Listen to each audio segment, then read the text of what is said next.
Bonjour et bienvenue sur 1626 Médias. Je m'appelle Tristan et aujourd'hui, nous allons avoir le reportage de Fair Play. Suite à ça, nous allons avoir l'interview de Monsieur Guibou Vincent, coordinateur du pavillon des énergies. Ensuite, nous avons le reportage du centre social Mercier. Et enfin, l'interview de Monsieur Durel Thomas, apprenti animateur au BPGEP en animation culturelle. Mais avant tout ça, nous avons l'interview de Madame Clotilde Lambert, directrice médiatique de Annie. Bonjour. Mais mais avant ça, le générique.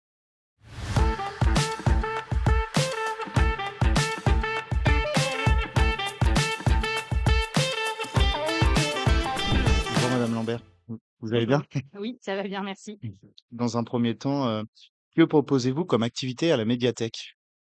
Alors comme activité, vous entendez comme, animation C'est culturelle, ça. c'est ça? Alors on a une proposition à destination du jeune public et une proposition plutôt à destination du public adulte. Pour les enfants, ce qui va venir de manière récurrente, ça va être, des propositions autour de la lecture pour les tout petits. On propose ce qu'on appelle des tambouilles d'albums pour les enfants de 0 à 3 ans, donc vraiment dès la naissance, et puis des heures du conte pour les enfants à partir de 3 ans.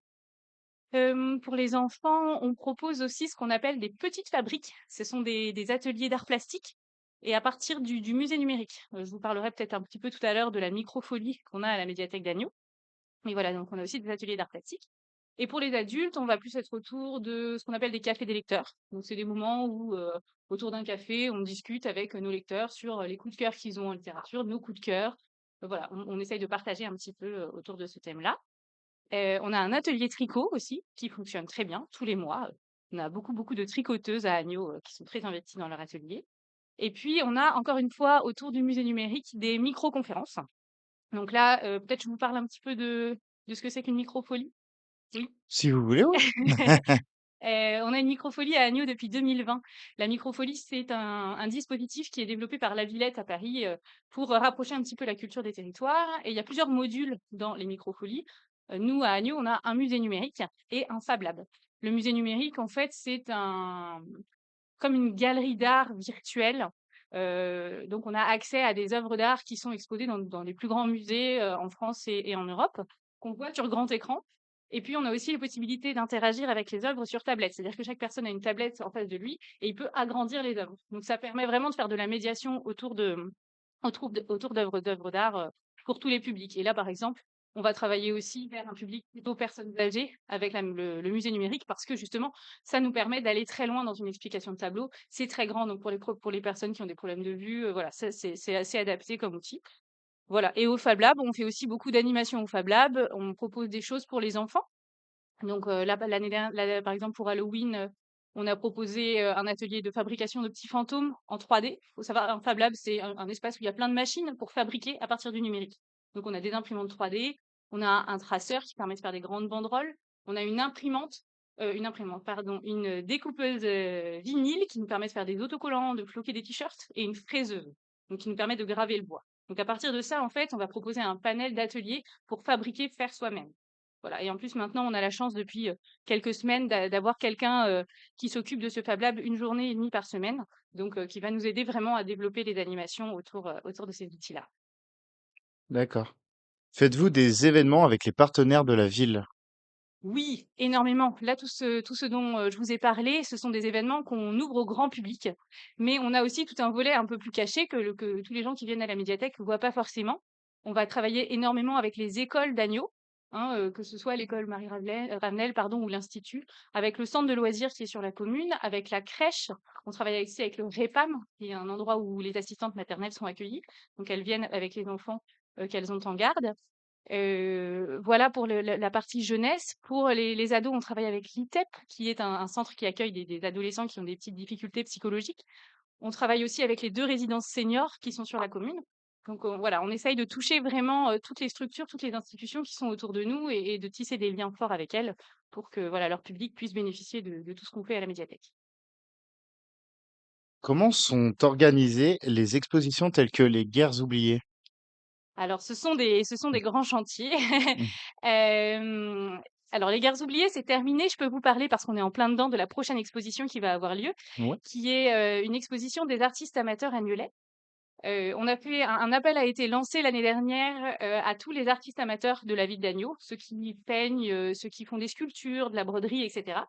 S'ils souhaitaient exposer à la médiathèque, on leur a proposé de se signaler, ce qu'ils ont fait et donc là, la semaine dernière, on les a réunis, on leur a proposé un petit temps d'échange, on leur a demandé de ramener un petit peu des échantillons des œuvres qu'ils voulaient proposer.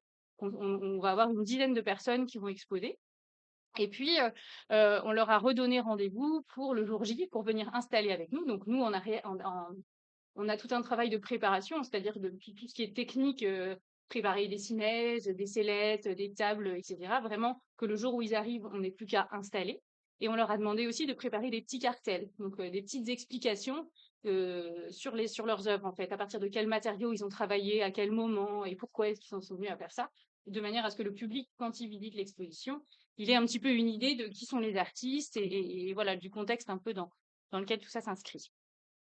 Voilà. Alors, on avait une question. Alors, c'était quel public ciblez-vous? Et d'après ce que j'ai compris, c'est un peu de tout le monde, quoi. De 0 à 99 ans et même plus. D'accord. Et pour la dernière question, peut-on louer des livres et des disques? Alors, la médiathèque d'Agneaux, elle est gratuite depuis le 1er janvier de cette année. Donc, à l'heure actuelle, on peut emprunter tout type de documents. Donc, vous avez parlé de livres. Effectivement, il y a des livres à la fois pour les enfants, pour les adultes. On a aussi toute une offre de revues. On a une offre de CD, de DVD. Voilà, donc tout ça peut être empruntable et c'est gratuit. Et la petite particularité de la médiathèque d'Agneaux, c'est qu'il n'y a pas de date de retour, c'est-à-dire que vous pouvez emprunter autant de documents que vous voulez, les garder aussi longtemps que vous voulez. On fonctionne beaucoup à la confiance et on aime bien ça, ça marche bien. D'accord. Bah, je vous remercie beaucoup Merci à d'avoir vous. répondu à Merci Merci la à à vous, vous. question. merci beaucoup de m'avoir écouté. Merci à vous de venir. Et tout de suite, le reportage de Fairplay et juste après, l'interview de monsieur Vincent Guibou. 1626 Médias. Apprendre Transmettre. et construire. Bonjour et bienvenue sur 1626 Médias, aujourd'hui à Fairplay et nous nous retrouvons en compagnie de Grégory Bonhomme. Est-ce que vous pouvez vous présenter et présenter aussi le centre sportif Fairplay? Pas de souci. Alors moi je me prénomme donc Grégory Bonhomme, j'ai 45 ans. Le complexe sportif Le Fairplay, c'est un complexe de loisirs indoor regroupant plusieurs activités. L'activité principale reste le padel évidemment et nous avons un terrain de soccer, on a un terrain de badminton, on a un terrain de touch tennis, voilà, un petit terrain de tennis ballon aussi, un petit terrain hybride qu'on peut utiliser sur plusieurs formes d'activités, mais voilà, c'est un complexe qui regroupe plusieurs activités indoor, donc pour jouer en intérieur, et c'est un complexe qui est ouvert à tout le monde, quoi. Très bien. Maintenant, la question du parcours, quel parcours avez-vous fait? J'ai travaillé pendant 15 ans à peu près dans une association sportive où j'étais entraîneur de foot, de badminton principalement, mais j'avais aussi un côté multi-activité où j'étais intervenant dans des écoles primaires, dans des centres privés. Enfin voilà, j'ai baigné dans le sport depuis longtemps. Et arrivé sur Saint-Lô, j'ai été pendant plus d'une dizaine d'années, toujours dans le service à la personne, mais plutôt dans le monde du handicap. Très bien. Et quel public vous accueillez ici? C'est ouvert de 7 ans à 77 ans, comme la formule le dit. Et comment est-ce qu'on fait pour animer les activités ici? On reste sur un commerce sportif, donc il n'y a pas de séquence d'entraînement, il n'y a pas de séquence d'animation au sein du complexe. Par contre, il y a des groupes sportifs qui peuvent venir louer le centre pour faire leurs animations. Faites-vous des animations spéciales comme anniversaire? Le site se prête complètement à ça. On a une salle de séminaire qui nous permet d'accueillir des entreprises pour des réunions un peu sportives. On peut accueillir, donc là vous voyez en ce moment on a un club de rugby, ils sont venus avec 25 jeunes et puis ils utilisent tout le complexe à leur guise. On organise des anniversaires d'enfants. Est-ce qu'il va y avoir de nouvelles activités par la suite? Il y a peut-être une petite réflexion autour du squash, puisqu'il n'y a plus de terrain de squash sur Saint-Lô. Donc j'ai une petite réflexion sur cette activité qui pourrait éventuellement être mise en place sur le site. Avant de finir, dernière question. Est-ce que vous auriez des conseils à quelqu'un qui voudrait devenir animateur? Et déjà, c'est, je pense, dès le plus jeune âge, peut-être partir sur une formation BAFA, d'aller dans des centres de loisirs, d'aller faire des colonies de vacances, d'aller vraiment en animation directe avec du public pour voir si vraiment on est fait pour ça. En tout cas, merci Grégory. C'était Kevin sur 1626 Média. Tout de suite, de retour sur le plateau.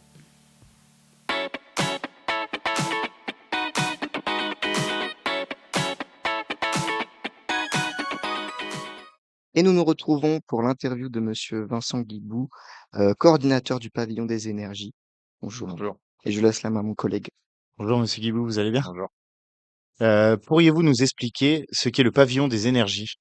Oui, alors je vais essayer de faire un peu court, sinon ça pourrait être un peu long, mais le pavillon, c'est un bâtiment qui a une douzaine d'années, qui était avant à Saint-Jean-de-Lez, qui est maintenant depuis 2 ans dans le lieu où on se trouve pour l'émission, Mmh. donc au lieu 10 à Saint-Lô. Et en fait, c'est un centre de sensibilisation, on va dire assez largement, sur l'éco-citoyenneté. Donc voilà, pour essayer de sensibiliser différents publics sur les thématiques des matériaux, de l'énergie, du jardinage, des déchets, tout ce qui pourrait nous donner des solutions pour finalement moins impacter un petit peu notre planète. Et quel type d'animation proposez-vous? Alors ça peut être très, très varié, on en reparlera certainement. On a effectivement plein de publics différents, donc les animations vont s'adapter au public qu'on peut avoir aussi sur le site.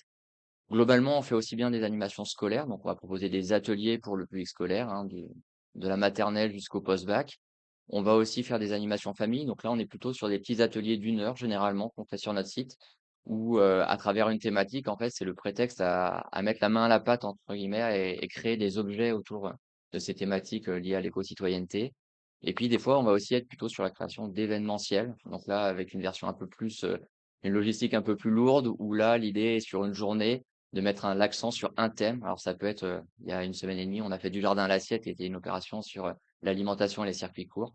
Donc là, on va inviter, on va dire le maximum de personnes à venir sur un temps d'une journée, faire des activités autour de ces thèmes. Et quelles sont selon vous les qualités essentielles pour être un bon animateur? Compliqué, je sais pas s'il y en a qu'une, et chaque animateur est différent et va un petit peu aussi animer de la façon dont il le sent. Mais je pense qu'avant tout, il faut aimer être au contact des gens, écouter les gens, parce qu'un bon animateur, c'est quelqu'un qui est capable effectivement de s'adapter à tous les publics qu'il va avoir. Et donc voilà, je pense qu'il faut profondément aimer être avec le public pour faire un bon animateur ou une bonne animatrice. C'est tout. À qui s'adressent principalement vos ateliers? Alors, comme je disais, c'est très très varié en Mmh. fait. L'interlocutrice précédemment disait 0 à 99 ans, je la rejoins. En fait, l'idée, c'est on va toucher toutes les personnes qui ont envie de venir nous voir. Donc, ça peut être dans le cadre scolaire, effectivement. Ça peut être aussi les familles, mais ça peut être aussi des groupes. Là, voilà, vous êtes quelques-uns de la mission locale à être présents. On a, par exemple, un groupe tous les mardis, tous les 15 jours, qui vient faire des activités, donc de jeunes de la mission locale. Ça peut être aussi d'autres partenaires. Donc voilà, ça va vraiment balayer, une gamme très large de publics. L'idée, c'est juste de se retrouver pour trouver ensemble des solutions, des alternatives, effectivement, autour de l'éco-citoyenneté, donc pour tous les types de publics différents. Et est-ce que vous organisez des animations spéciales pour les écoliers? Alors oui, on a toute une gamme pour le public scolaire, effectivement. Ça serait un peu long là aussi à détailler, parce qu'on a 17 ateliers différents, mais sur des thématiques, voilà, très classiques. On va sur l'habitat, puisqu'on habite tous quelque part, hein, que ce soit en appartement ou en maison, donc on va Mmh. travailler sur eux, sur les économies d'énergie. On va travailler aussi sur les matériaux qu'on peut utiliser, aussi sur la biodiversité, sur les déchets, donc des choses de notre quotidien. Donc effectivement, c'est même, je dirais, l'une des missions principales du pavillon. La moitié de notre public, c'est du public scolaire, effectivement, mais alors assez largement, effectivement, ça va de la primaire effectivement au lycée, ou même ça nous arrive de temps en temps d'avoir des post-bac, donc mais c'est un public essentiel pour nous, effectivement. Et comment contribuez-vous à la préservation de l'environnement? Bah, j on essaye d'apporter notre petite pierre. Elle est modeste, hein, faut vraiment pas être prétentieux sur ça, mais notre contribution, c'est d'essayer de sensibiliser et de façon le plus neutre possible, d'essayer d'expliquer certaines thématiques de l'environnement pour donner envie aux gens d'agir ou trouver des solutions ensemble. Et voilà, on n'est une modeste petite pierre dans cet enjeu qui est très, très important de préservation effectivement de l'environnement. Mais voilà, en essayant de sensibiliser et de donner finalement, des infos aux gens sur ces thématiques-là. Pouvez-vous nous parler des animations que vous avez mis en place pour sensibiliser à la préservation des ressources et à l'impact des déchets? Alors je vais prendre un exemple parce qu'on est sur un lieu là qui s'appelle le lieu 10. C'est un lieu collectif où finalement le pavillon n'est qu'une structure qui travaille. Et quand on est arrivé ici il y a 2 ans, on avait une volonté, tu parles des déchets, on Mmh, voulait faire en sorte que sur le site, il y ait 0 déchet qui sort du site, qui ne soit pas mmh. valorisé. Et ceux qui ont l'occasion de se balader dans ce lieu-là voient qu'il y a des petits meubles un peu particuliers un peu Oui. partout. Hein. C'est vrai. Et ben voilà, c'est Mmh. bien si on les a vus. Ils ont été faits par des jeunes de la mission locale, avec d'autres partenaires, donc les salles timbrées, avec nous, le pavillon des énergies. Et donc, c'était le principe de dire, voilà, on va donner envie aux gens de faire le tri. Essayer aussi de leur expliquer que le meilleur tri, c'est de ne pas produire le déchet. Et donc, c'est des actions qu'on a fait. Et plutôt que de faire une animation, ben, on a créé un objet, en fait, un bac à tri, pour bah, là aussi rendre acteurs les acteurs du site du lieu 10. Et donc, voilà, ça fait typiquement partie des actions qu'on essaye de mettre en place. C'est plutôt que de faire de la sensibilisation un peu descendante, c'est-à-dire que nous, on sait ce qu'il faut vous dire, bah, c'est pas très intéressant, ça. Donc, on fait faire des choses avec les gens et on Ouais, les rend acteurs. ça les rend acteurs, ouais, c'est clair. Et avec quel partenaire travaillez-vous pour vos activités? Bah, de nombreux. Donc, tu as parlé tout à l'heure du public scolaire, ça Oui. peut faire partie effectivement des partenaires. Après, ça va dépendre des animations que l'on a. Donc, ça peut nous arriver aussi, parce qu'on est une petite équipe, de faire appel à des prestataires d'animation. Donc, des animations qui travaillent dans l'éducation au développement durable ou à l'éco-citoyenneté. Donc, pour prendre quelques exemples du Saint-Lois, il y a le centre d'initiative à l'éco-citoyenneté qui va par exemple venir de temps en temps faire des animations pour nous. Et puis, quand on crée des événementiels, bah, on s'appuie sur les partenaires, notamment les partenaires qui travaillent ici au lieu 10. Donc ça va aller, du café réparation, l'asso vélo, la mission locale, les salles timbrées aussi. Et on aime bien ça, en fait. Notamment depuis qu'on est installé ici, on aime bien travailler, de façon partenariale avec tous ces acteurs-là. Pardon. Comment peut-on, réserver pour participer à vos animations? Bah, le plus simple, c'est le numéro de téléphone. Donc je vais le donner, comme ça, il sera donné. Donc c'est le D'accord. 02 33 06 69 00. On a aussi effectivement via les réseaux sociaux, notamment Facebook. Toutes nos activités sont gratuites, mais effectivement, faut réserver. Et puis ça vous permet aussi de discuter avec nous de ces sujets-là, mais faut pas hésiter. Et là, pendant qu'on parle, on a notamment une animation sur la fabrication de refuges à abeilles, par exemple, que font mes collègues. Et pendant les vacances, il y a encore quelques animations. Donc, voilà. Avec ce numéro de téléphone ou avec nos réseaux sociaux, vous pouvez réserver les animations. Eh ben, je vous remercie beaucoup d'avoir Merci répondu à vous. Merci à nos beaucoup, monsieur. questions Merci. et pensez à appeler monsieur Guibou. Merci beaucoup, monsieur Guibou. Tout de suite, le reportage du centre social Mercier et juste après, nous aurons l'interview de monsieur Thomas Durel, qui est, apprenti animateur du PPGEP, animation culturelle. C'est pas vrai. 1626 Médias. Apprendre Transmettre. et construire. Bonjour et bienvenue sur 1626 Médias. Je m'appelle Kevin. On se retrouve aujourd'hui au centre Mercier en compagnie d'Alexis. Bonjour Alexis. Bonjour Kevin. Comment tu vas? Très bien, toi? Ça va super. Est-ce que tu peux te présenter, nom, prénom, âge et profession? Ça marche. Et bah du coup, moi je me présente, je m'appelle Alexis Soursas. Je suis actuellement animateur ludothécaire au centre social Marcel Mercier à Saint-Lô. Est-ce que tu peux maintenant nous parler de ton parcours? J'ai fait beaucoup de choses. J'ai d'abord du coup un BTS assistant de gestion PME-PMI que j'ai obtenu à 40 ans, il y a pas mal de temps déjà. Ensuite, là, j'ai commencé à être animateur au centre de Saint-Jean-d'Elle. Voilà, donc en CAE à l'époque, du coup un contrat jeune. Voilà, je fais ça pendant un an. Du coup, après, j'ai commencé à faire un mois au centre loisirs de Agneau. Donc, et pareil, au bout d'un mois, du coup, j'ai pas pu du coup continuer du coup là-bas. Donc après, j'ai trouvé du coup enfin un poste du coup au centre loisirs de Mandela. Et là, du coup, j'y ai travaillé pendant plus de 7 ans. Est-ce que tu peux nous dire quels sont les prérequis pour devenir animateur? Les prérequis pour devenir animateur, où j'ai fait mon BAFA. Donc, c'est en gros le premier diplôme qu'il faut, on va dire, pour être les bases d'animateur. Après, il faut aussi de l'expérience. Et c'est quoi exactement les qualités pour d'un bon animateur? Les qualités pour être animateur, savoir s'adapter, je pense que ça c'est l'une des choses les plus importantes. En autre qualité qu'il faut être dynamique. Et je pense, alors ça vient plutôt avec mon autre métier, mais le fait d'être passionné, ça aide beaucoup aussi pour essayer de retransmettre les valeurs d'animation et voilà, tout ce qui est autour de ça. Donc, voilà. Donc on va dire ces trois choses-là, c'est déjà pas mal. Qu'est-ce qui te motive toi dans ce métier? Là, là c'est plutôt les métiers du coup de conseil, jouer avec les gens, passer du temps avec eux, tout ça. Voilà. Donc vraiment le jeu de société. Donc, voilà. Donc ça c'est plutôt tout ce qui correspond du coup à ces parties-là. Et en quoi consiste ta formation? Du coup, je suis en formation BPGEPS animateur culturel, donc à Musique Expérience à l'UC. Donc ma formation du coup elle consiste du coup à découvrir qu'est-ce que c'est le métier d'animateur, donc animateur culturel, donc vraiment se rapprocher de tout ce qui est les domaines artistiques, les domaines autres qui lient du coup à la culture et tout ça.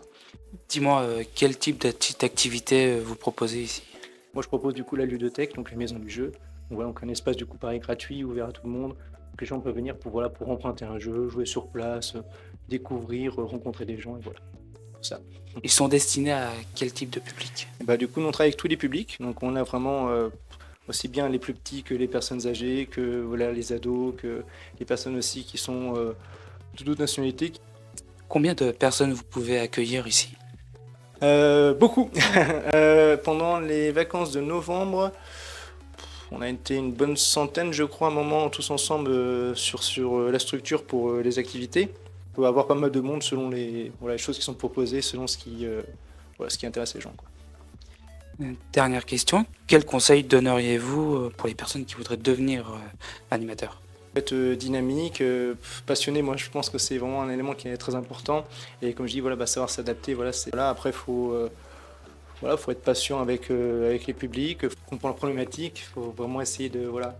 C'est vraiment le travail de l'humain, c'est vraiment du social, c'est pas je fais mon truc et les gens s'adaptent, non, c'est on s'adapte au public, on travaille avec eux et on essaie, voilà, que tous ensemble on passe un bon moment et qu'on s'amuse, quoi. Bah écoute Alexis, je te remercie d'avoir répondu à nos questions. Bah, merci à toi. Merci de nous avoir accueillis ici. Et vous étiez sur 526 Médias, on retrouve tout de suite le plateau.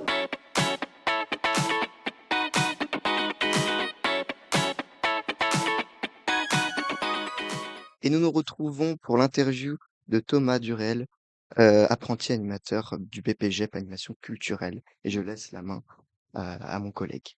Salut Thomas, tu vas bien? Ça va très bien et toi? Ça va. Incroyable. Euh, Pourquoi as-tu choisi de faire la formation BPGEP? Alors, très bonne question.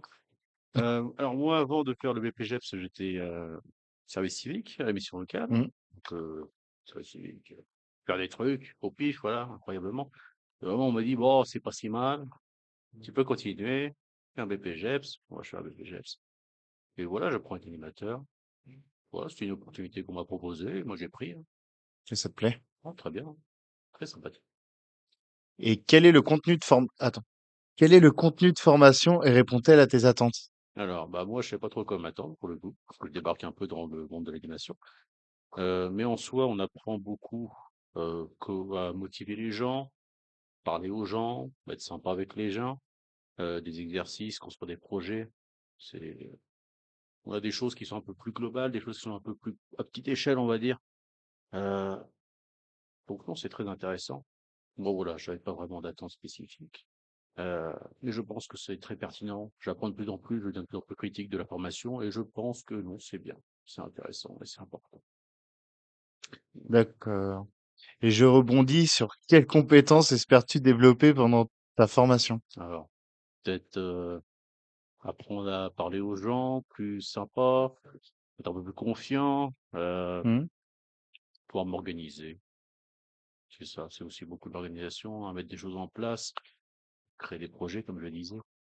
Euh, trouver des partenaires, ça reçoit aussi de la communication. Ouais, non, apprendre à communiquer surtout, hein. Surtout ça, hein. Et quelles sont les qualités importantes pour être un bon animateur culturel selon toi? Alors, très intéressant. Je pense qu'il y a plusieurs approches différentes sur l'animation culturelle, l'animation en général. Moi, de mon côté, ce que je vois avec la mission locale, c'est ce qui est important, c'est plutôt d'être à l'écoute, de se mettre à la place des gens et de voir d'où ils viennent et de voir ce qu'ils veulent faire vraiment et de leur proposer des choses pertinentes vis-à-vis de ça, vis-à-vis de ce qu'ils veulent vraiment faire. Donc, faut être très critique de ce qu'on fait, de ce qu'on propose, parce que des fois, ce qu'on propose, ça fait aucun sens, c'est pas important, ça marche pas. Donc, faut pouvoir s'adapter.